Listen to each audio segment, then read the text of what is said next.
This is architect Hazik Irfan, residential design team lead. Today we are working on a project that is a workshop, Dana's workshop.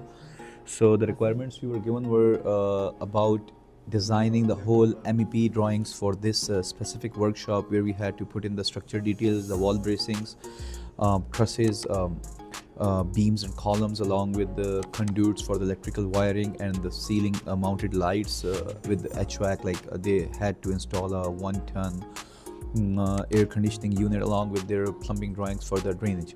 So here I'm going to take you to the plan. Like if you can see the structural plan on the planner point of view, I don't think that it'll be much more clear for you guys, so that's why I went in for a 3D transparent drawing so that it's clear for you. If you can see, the timber laced walls. I'm gonna change the color of this so that it's fairly visible for you guys to understand that what we're doing.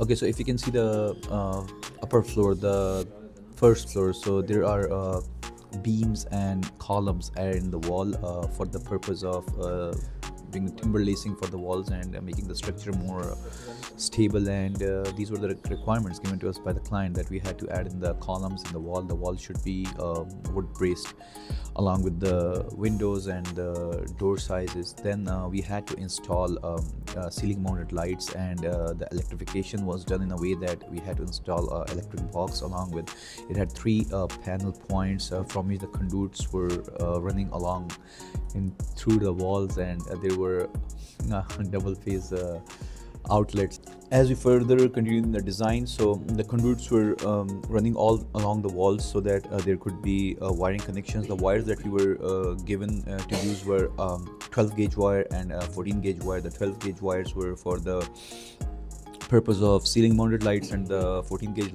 wires were for the purpose of the outlets, the double outlets. Further on, when we went on designing the electrification, so if you can see that the conduits kept on running in the second floor or the upper floor as well, where there were connections on the walls and the ceiling mounted lights.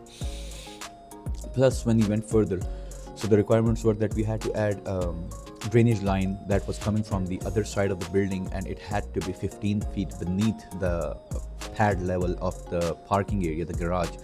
And from there we had to add up a collection pipe as well, that would be coming from the bathroom area. That would be 4-inch pipe with a T in the midpoint, so that there's a division, or you can say there's a secondary connection where the wastage is collected and then it goes through the site or another side of the street.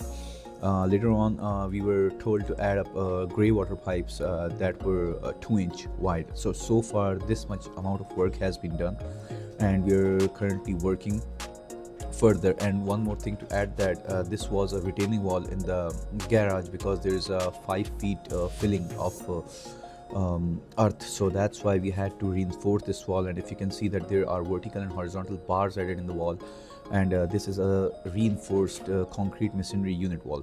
So this is so far we have done, and we're currently working on it. So as soon as the project is completed, so we're going to share the rest of the details with you. Thank you.